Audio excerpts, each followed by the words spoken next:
here's the reason, like, we can joke around and we can give prizes and just have fun for that. Here's why this is important. Here's why we're willing to do that. Because you guys, in my mind, are unsung heroes. You're the stars behind the scenes. People will give credit to some of us in the room, like the worship team, those up front, and they tend to, because we're elevated 18 inches off the floor, they tend to elevate our role much higher than that. And it's really not. And I've always said, those people who greet at the door, who make the coffee, have sometimes more to do with the salvation of people in this church than I do. And here's what I mean by that. If people come in and they are desperate for God, and they are hurting, and they are lost, and they have all of their defenses up, and those defenses are not taken down, and they come into this room, they don't hear my message. No life change happens.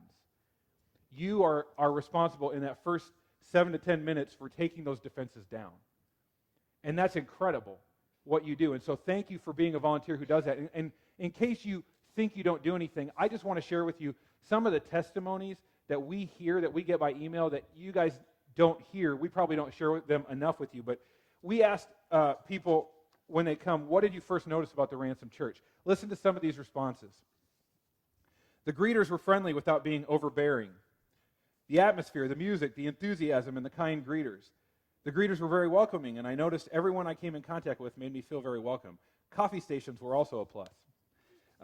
How friendly everyone was. They were friendly but not overbearing and fake friendly. The drama of the men acting out the Bible verse, I think it really helped to capture my attention. I noticed that the building didn't seem very church-like. It seemed more like a bunch of people gathering because they love God.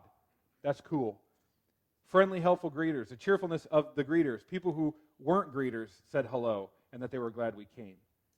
That's incredible. Thank you, First Impressions.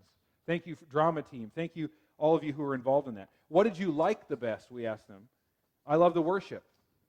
I love the atmosphere you created. It was invigorating. I completely forgot everything on my mind. That's a good thing, by the way. Overall attitude for a heart for God. Great message and great worship. Meeting with you all in the tour. Connections team, you head that up. I already feel like I know someone here, that they did things I'd never experienced at a church. My son absolutely loved going to church and learning in the kids area. Also loved the fact that I had peace of mind as my son has peanut allergies and was assured by many he would be loved and taken care of and safe due to the general allergy-free snack in Kids Club. I loved the message, the format, and the full immersion baptism. Once they got over crying, both the grandkids want to know when they can go back to children's church. So they went in crying, they came out going, when are we coming back, right? I love the music and the videos. I love that we were encouraged to bring our Bibles and follow along during service. I love the praise and worship. Dimming the lights made it feel so personal. What was your overall impression, we asked them? That the church is accepting and not judgmental. I got the impression you created, somebody said, is one I will never forget.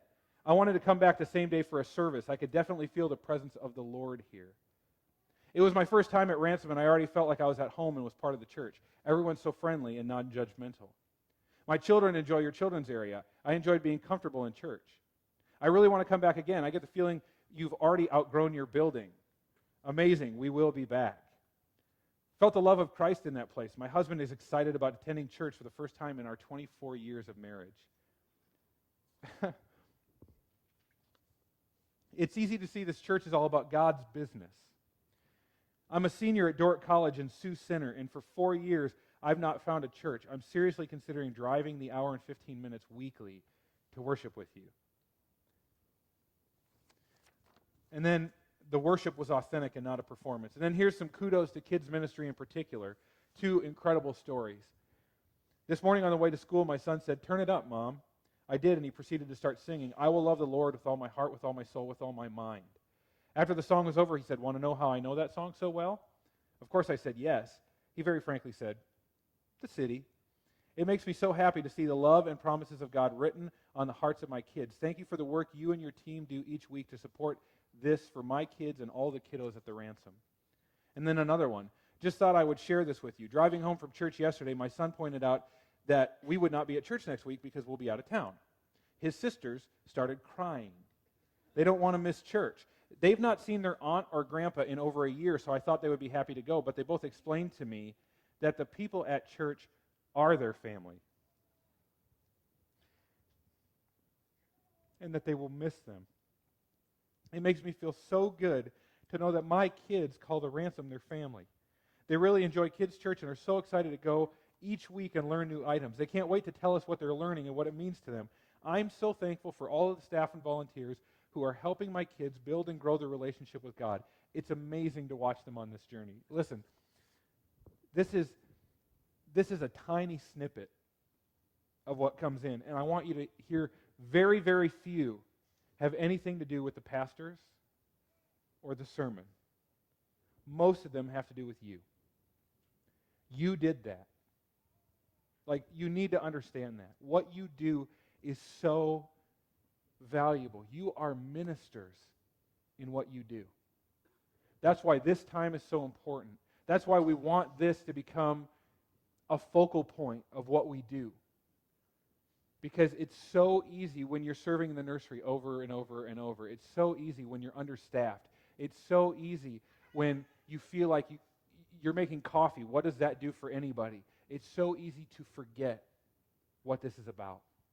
And we try as best we can. Our leaders and the staff try as best we can to encourage you, but we just can't say it enough. We can't say it enough. You are valuable. And so every quarter, we're going to take the time to just stop, to pause everything, and to say you're valuable, and to love on you, and to pour into you. And that's what this time's going to be about. So hopefully, by the end of this day, you'll be able to walk away, and you'll be able to say to the volunteers who couldn't make it, who just didn't make it, you can't miss quarterly volunteer training. It's the thing that keeps me going to the next quarter. So today, what we're going to do is we're going to have a format where, for about 30 to 40 minutes here, if you allow me to, I'm just going to pour into you, okay? You've got a note sheet, and we're going to follow along on that. It's going to be up on the screen as well. I'm just going to pour into you for 30 to 40 minutes to try to begin to develop in you what you really are as a leader and to help you understand how big your role is, okay? We're going to do this every quarter. And then at the end of that time, around 10 o'clock, we're going to break into groups, and you're going to get to go to your specific ministry areas. And now, if you're in more than one area, don't worry, because during the 10 o'clock hour, the ministries are going to be meeting. During the 11 o'clock hour, the ministries are going to be meeting. The exceptions are that prayer ministry is not meeting today. They're going to meet at a different time later. The closet is not ministering today, so if you're part of that ministry, you don't have a breakout group, you can go to your other ministries, or you're just free to go.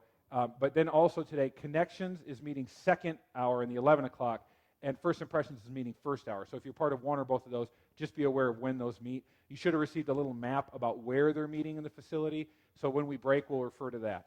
But for now, let me just begin to pour into you a little bit. And what I want to talk about, today's lesson is an excerpt from a book called Heart of an Artist by a guy named Rory Nolan. And really, this book is written for worship pastors and creative people. How many of you fit in that category?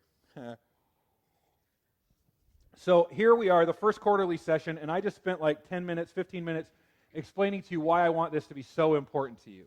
In other words, we want this to be really good. We want to sucker you into coming back every time. We want you to go, I don't want to miss. And so with this first opportunity, why would I choose a session from a book for worship teams? Well, in reality, this may be the best volunteer lesson you will ever be a part of. This may be the best volunteer lesson I've ever encountered. And I want to start with a question. And here's the question. Are you a volunteer or are you a minister? Are you a volunteer or are you a minister? Are you a volunteer or are you called to what you're doing? Because the truth is, we are not looking for just volunteers. In fact, we probably shouldn't call this quarterly volunteer training. We should probably call it quarterly pastors training. Because that's how seriously we take the role. We should call this something like the quarterly equipping of the called. And our goal today is to take you through this training to help you understand your call.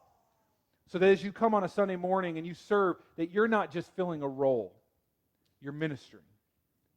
So that's what we're going to wrestle with today, because we're going to wrestle with the difference between volunteering and being called. Because there is a difference. Everyone in this room, with the exception of the staff, every one of you here doesn't get paid.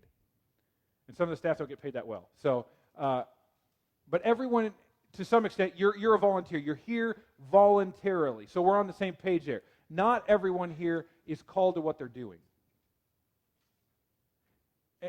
And not everyone here is volunteering for the right reasons.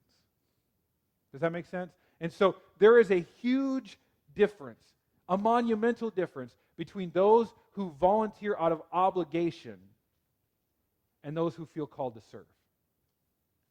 Huge difference. And it's not that volunteering is bad. In fact, we just made this plug for nursery workers, and praise God, we wanted to get 50 people in 2 to 3 weeks. Praise God, we've already got 30.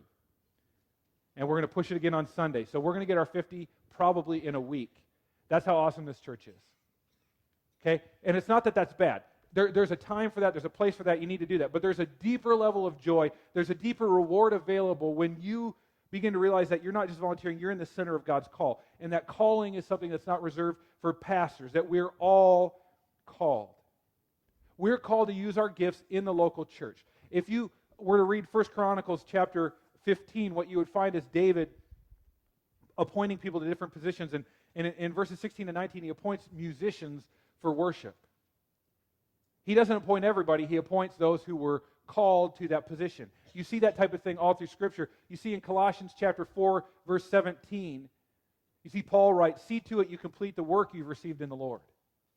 Which means we've got work to do. We've all got a calling.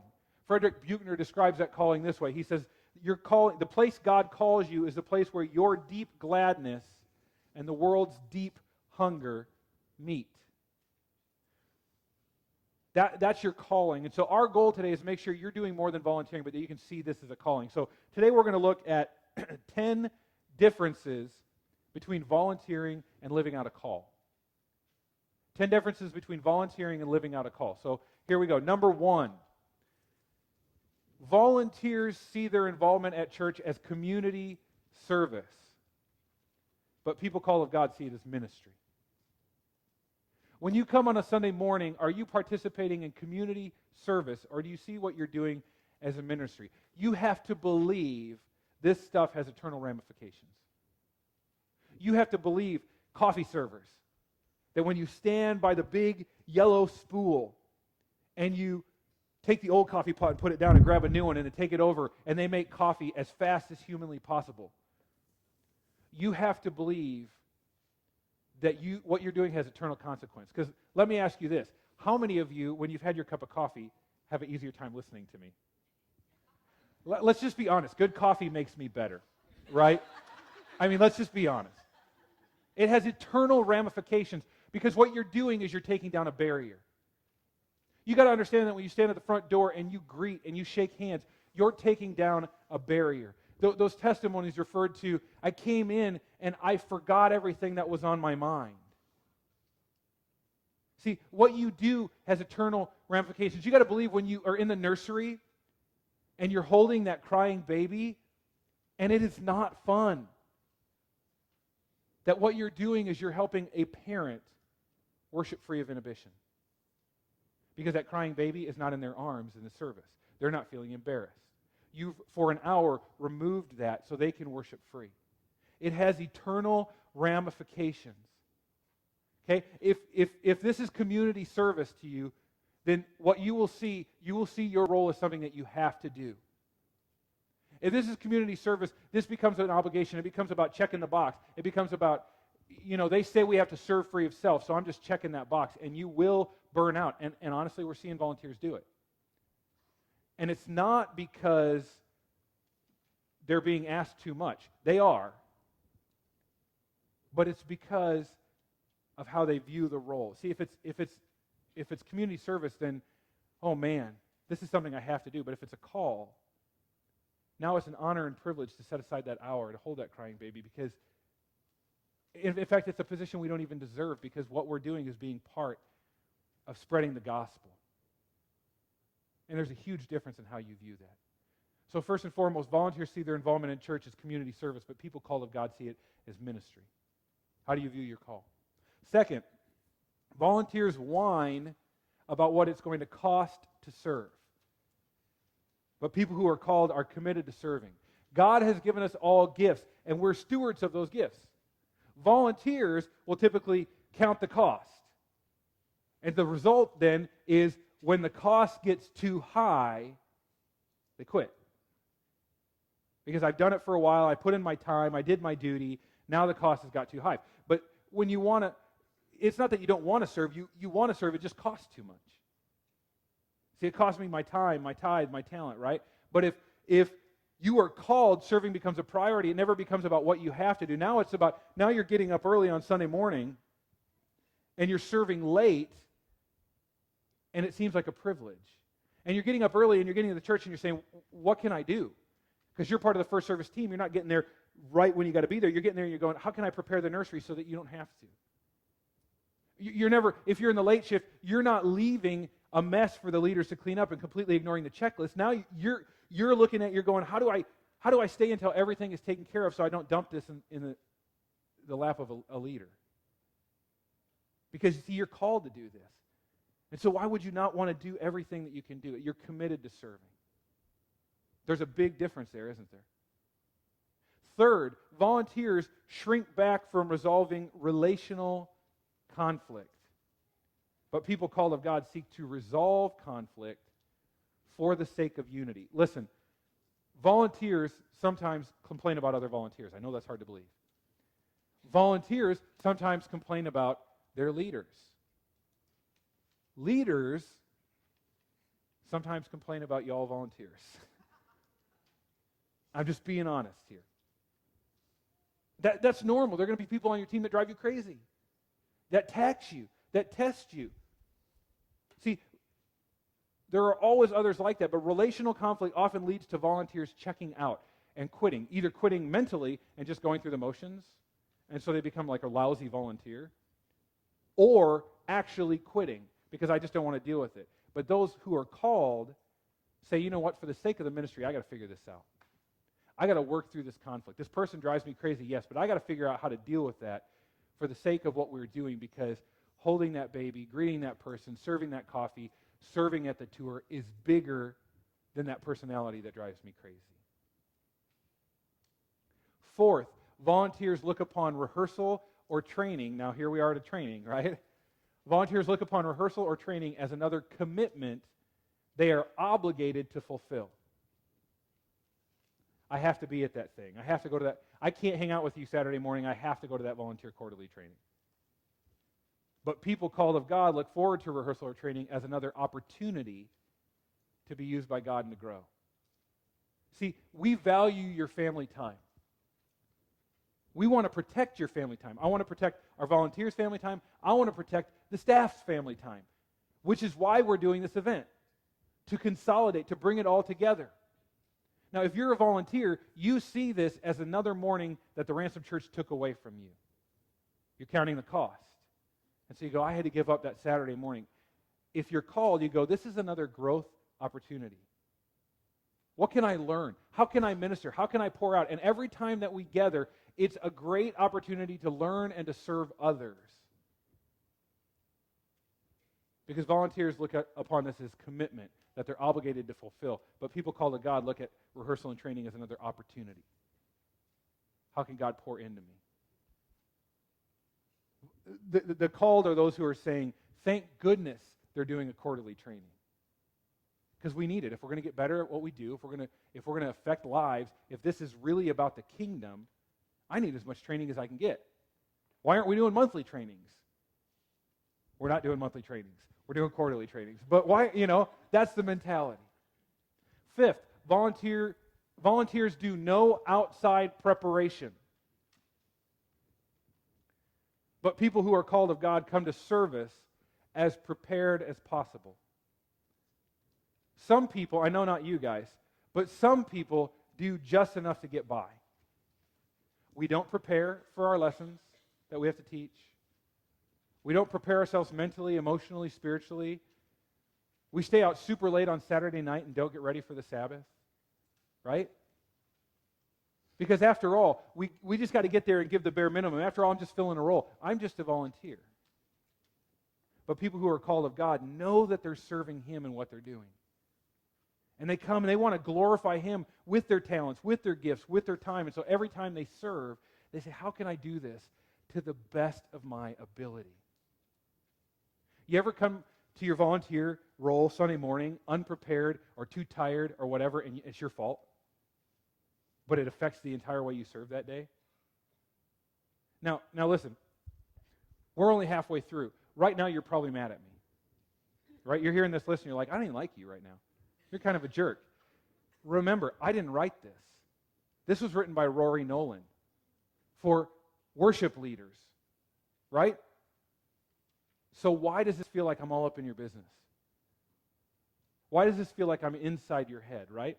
I read this as the pastor of this church and went, I kind of have some work to do. I have to remember this is not my job. This is my call. That's true of me. It's also true of you. So maybe you're sitting here and you're going, I don't like how many of these apply to me right now. I don't really want to talk about it. Well, I'm not going to make you. Instead, I'm going to put a Band-Aid on the wound I've just created, and we're going to give away some more prizes. We're going to take a breather right here in the middle because you need a breath of fresh air. You ready to dive back in? You sure? Because we're only halfway. Here we go. Number 6, volunteers are not open to constructive criticism. They get defensive about it. But people called of God are grateful for feedback because they want to be the best that they can be. Volunteers are not open to constructive criticism.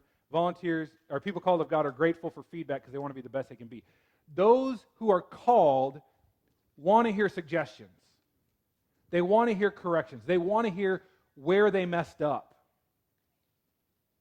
because they want to get better. The goal is not to never make mistakes. We tell our staff, I want you to make 100 mistakes. I want you to make huge mistakes. I just don't want you to make the same mistake twice. Because we fail forward. We grow. We learn. So it's not about never making mistakes. It's about learning as we go from those mistakes. The goal is to learn, to grow, to be the best you can be. But see, if you're only volunteering, you don't want to hear criticism because how dare they criticize me? I'm just a volunteer.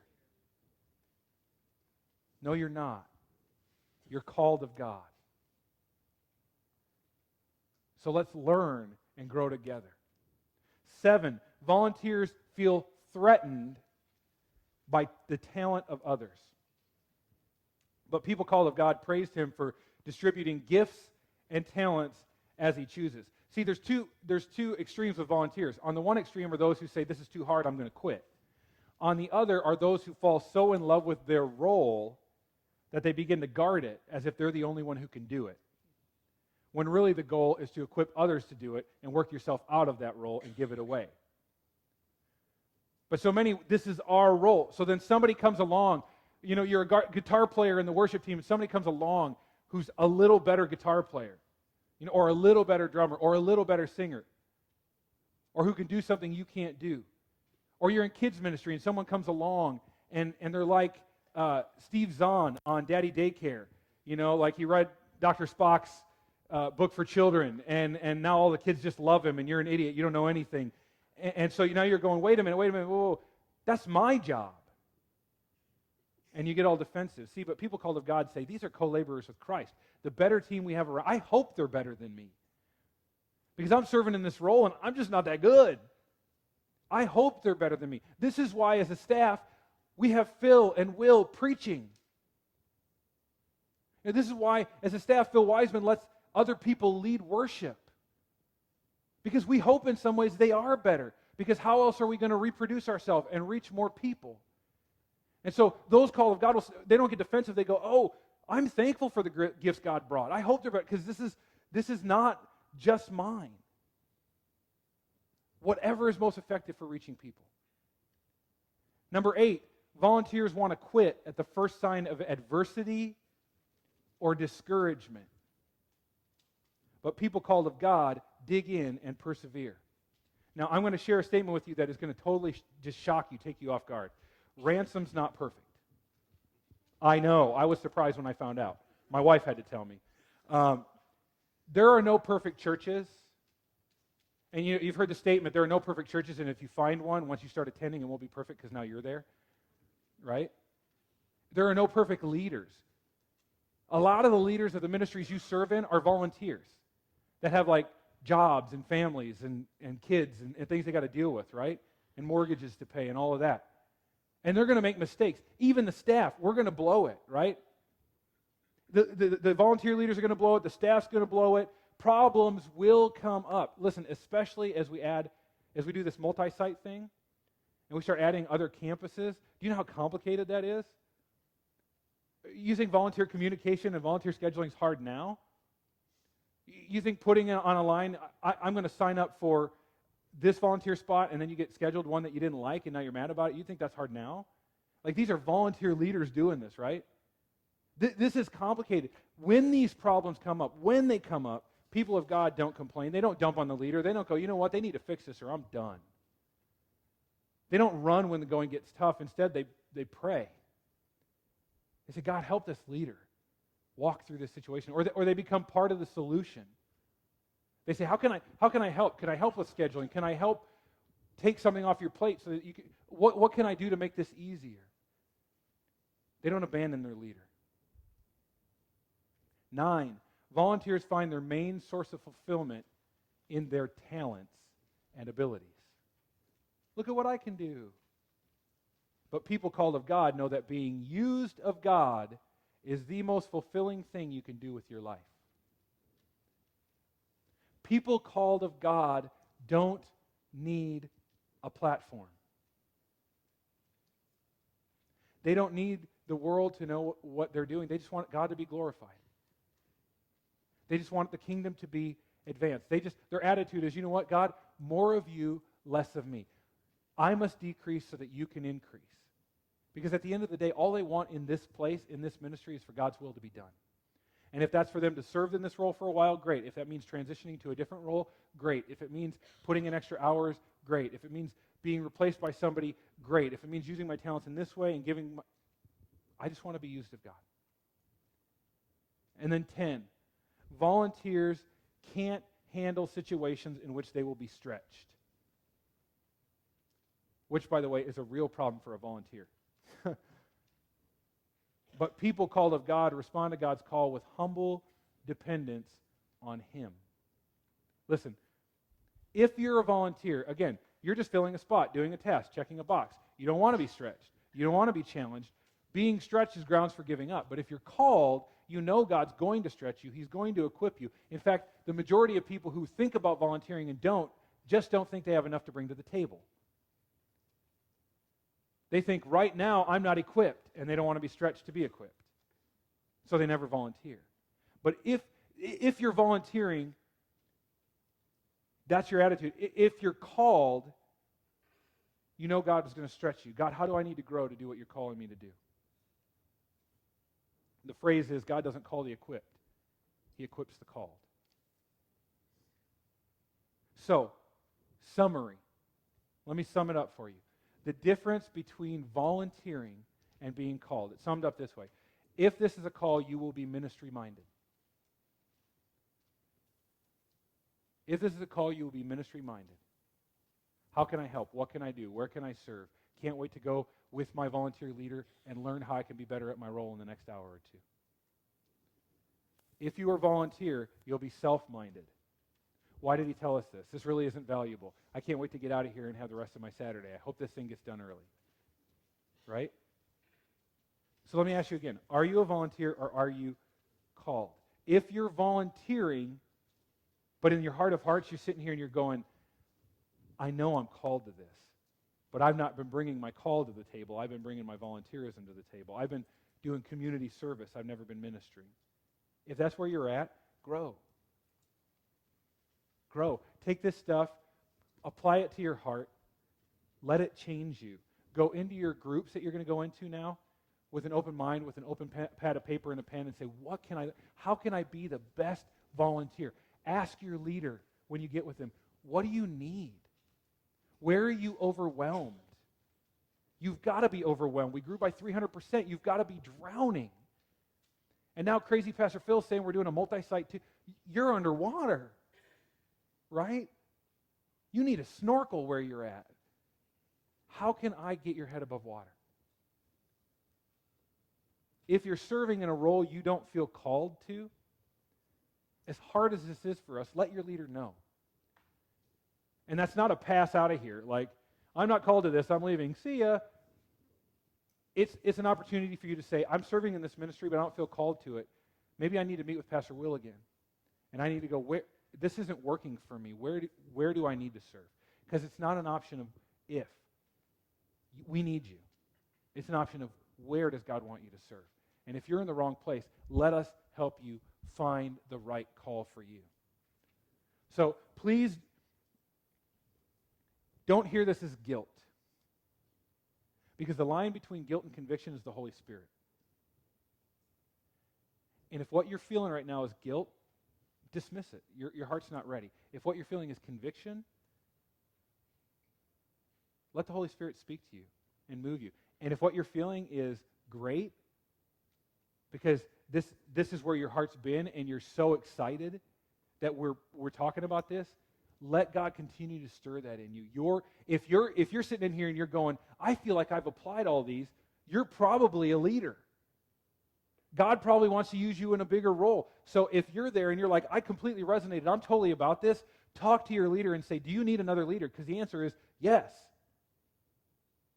They do. And step up and go even deeper.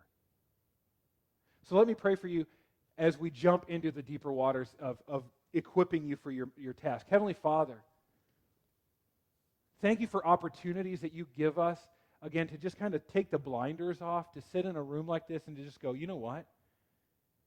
Honesty time, I got some things to work on. Or honesty time, I'm doing great with this, which means I probably need to step up to the next level. I pray that you will have convicted and yet encouraged us. I pray that the people in this room do not walk out of here heavy-hearted. They walk out of here incredibly encouraged, because what they're realizing, if they don't realize anything else, if they forget all of these 10 points, is, hey, God sees so much value in me that he doesn't just want me to volunteer. He has called me. And what I do in my role, in greeting and counting money and serving coffee and handing out Bibles as an usher, in working in the parking lot and holding crying babies, in working with kids, what I do is ministry. I am a minister of the gospel of Jesus Christ. I am a proclaimer of the truth of Jesus Christ. And because of what God is doing through me, lives are being changed, hearts are being changed, people are being won to the kingdom, and it matters what I do. God, help them walk away in that encouragement, I pray. In your name, amen. So now let me ask you, was this helpful? Thank you. This is why we want this to be the most important thing quarterly on your agenda as far as a volunteer. The next time we do this, let me just give you a snapshot and then we're going to split up. The next time we do this, we're going to do it twofold. Part of the day, I don't know if it's going to be the morning or the evening yet, or morning or the afternoon. Part of the day is going to be this environment where we pour into you, where we equip you. The second half of the day is going to be an event we call Plugged In.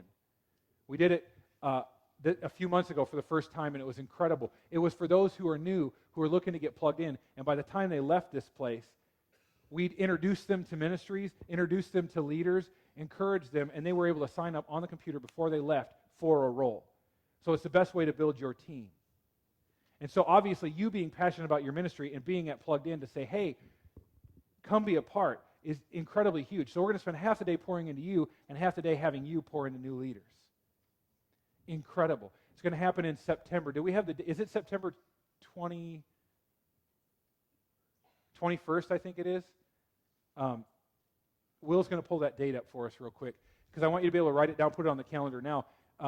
Because one of the things in ministry is you don't let your calendar decide your ministry. You let your ministry decide your calendar.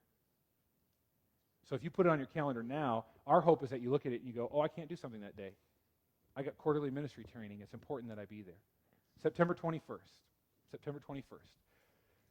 So please make that a priority. It's going to be, it will be, if you serve at both, it will be all day, September 21st, like till 3 o'clock. It'll be, you might be half day, you might be all day, but just be looking for that. Your volunteer leaders will help you with that.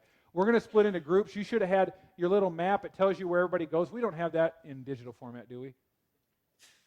I don't think we do. I was going to get it, and then I forgot because I didn't have a volunteer do it for me. That's how ineffective I am. I preach and stack chairs. That's all I do here. So, but look at your map, and you'll see a color-coded area where you're supposed to meet Life groups, if you want to meet with Wandy, you're going to be in the life groups room. Prayer room is going to be the visitation team with Jason. And then this section is going to be first impressions, first hour, connections, second hour. If you go in what used to be the offices, it's now the guest lounge. That's going to be Angel and her office volunteer team. Kids area, just head to the kids area if you're helping with children, nursery, youth, anything like that. Cody and Katie and Natalie are going to be back there ready to meet with you. If you're on creativity, worship, tech, you're going to be downstairs. Did I miss any? Are they going to meet with the kids stuff the second hour? Kids stuff is both hours, correct? So like if you are, like say, first impressions in kids, do first impressions first hour because it's the only hour it's offered. Then go to kids. If we don't have anybody for kids first hour, that's okay.